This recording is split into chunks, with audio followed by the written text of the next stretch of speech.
Alicia, and today we are going to do the Reader Problems book tag.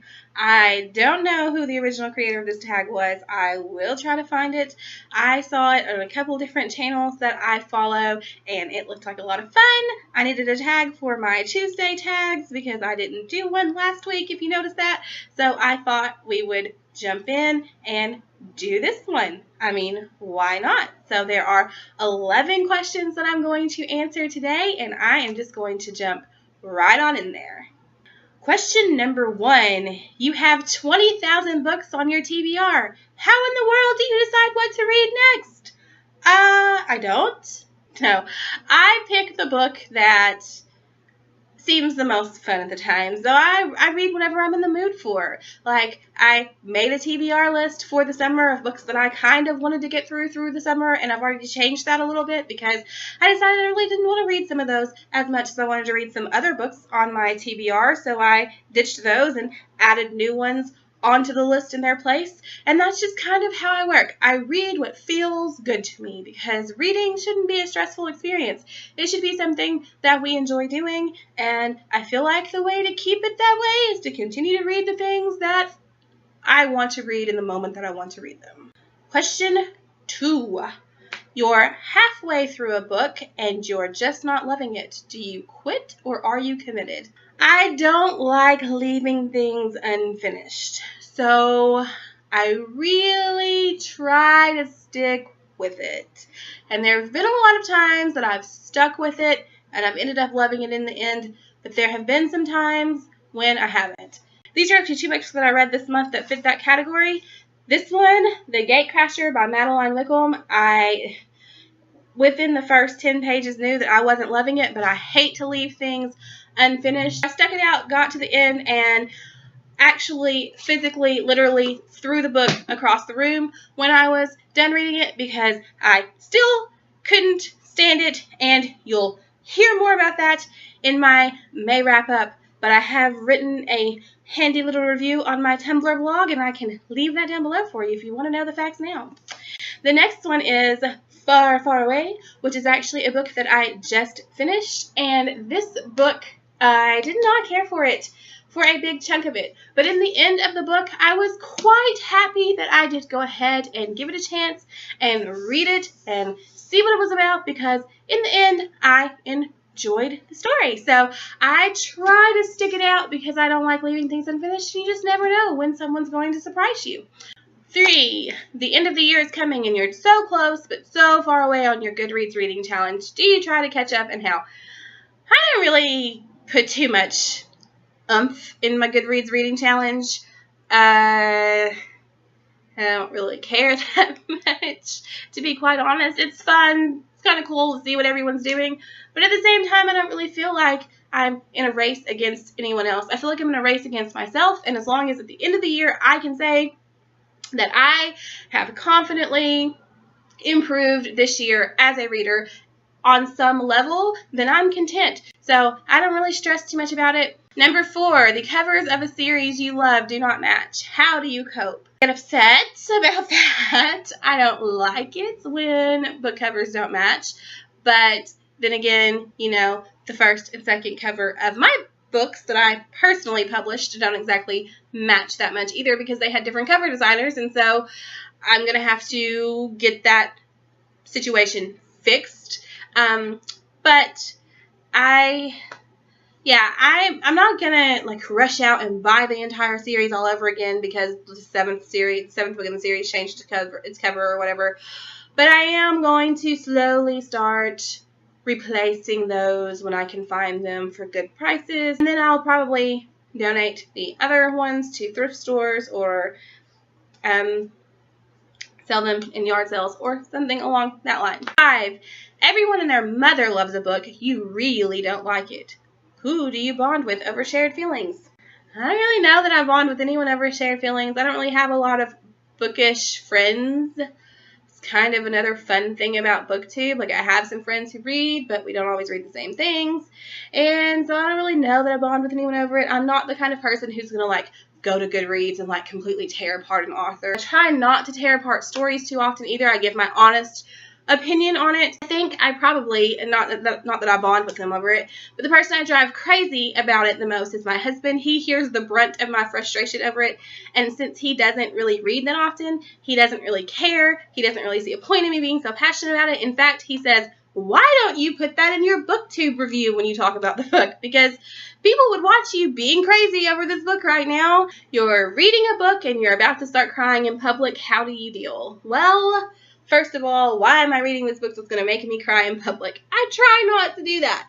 If I know the book is sad or that I've already had the feels quite often in the story, then I try really hard not to put myself in a situation where I'm going to have to read it in a public place.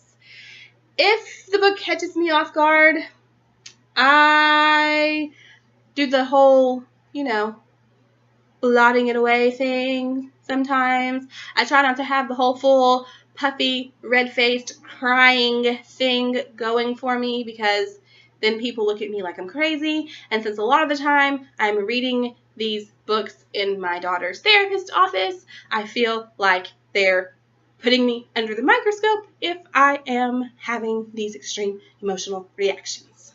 Number 7, a sequel of a book you love just came out, but you've forgotten a lot from the prior novel. Will you reread the book, skip the sequel, try to find a synopsis on Goodreads, cry in frustration? I don't reread books that often. I kind of have my go-to rereads.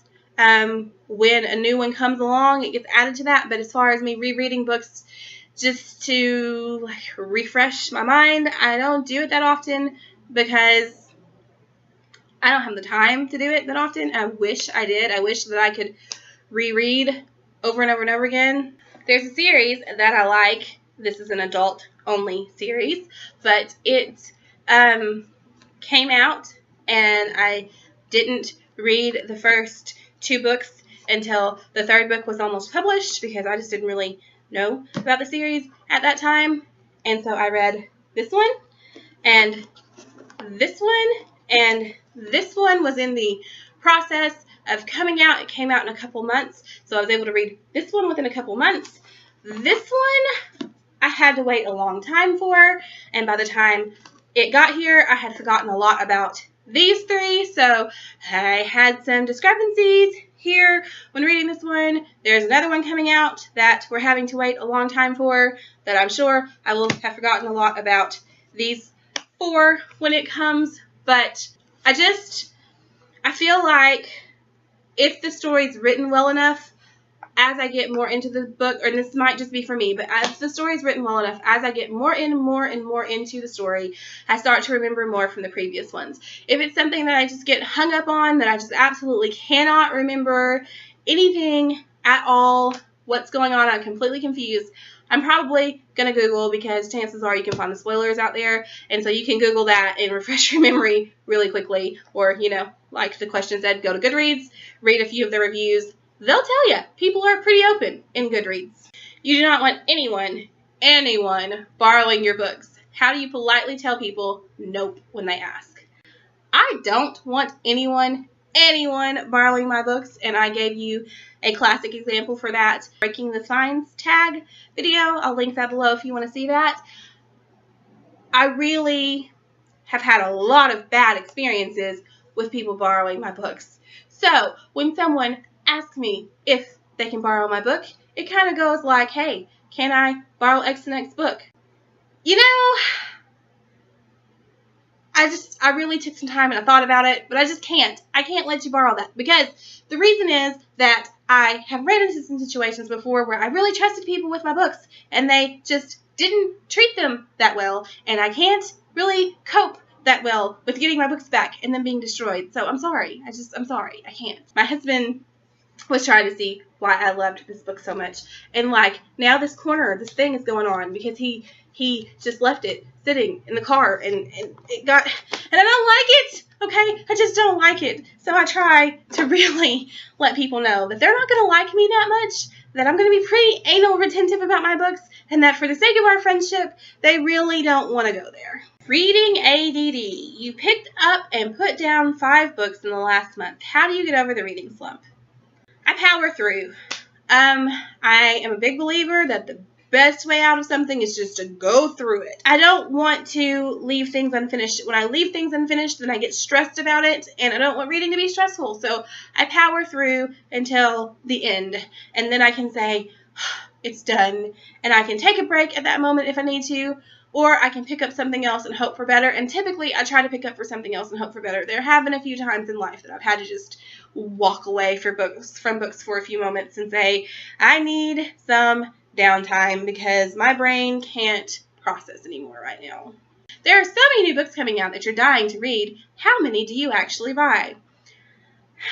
I try to be very frugal, but I don't always achieve that when it comes to books because I don't like using library books. Like, I take my kids to the library and they get books, and I'm okay with that, and my husband checks out books from the library whenever he does read. I am a germaphobe, so I don't like holding this book that's been God knows where. Luckily, my library has an ebook system, and I can check out books that way, and so I do get a lot of my books from there. But I really, like, if it's something I just really have to get my hands on, I'm going to go ahead and buy it. I don't buy all of the books I want to read. I try to evaluate how strongly I want to read it. But if it's something I've been really looking forward to for a while and I just can't make myself wait until I can get it at a discounted price, then I go ahead and pick it up right now. And lastly, number 11, after you've bought new books you can't wait to get into, how long do they sit on your shelf before you get to them?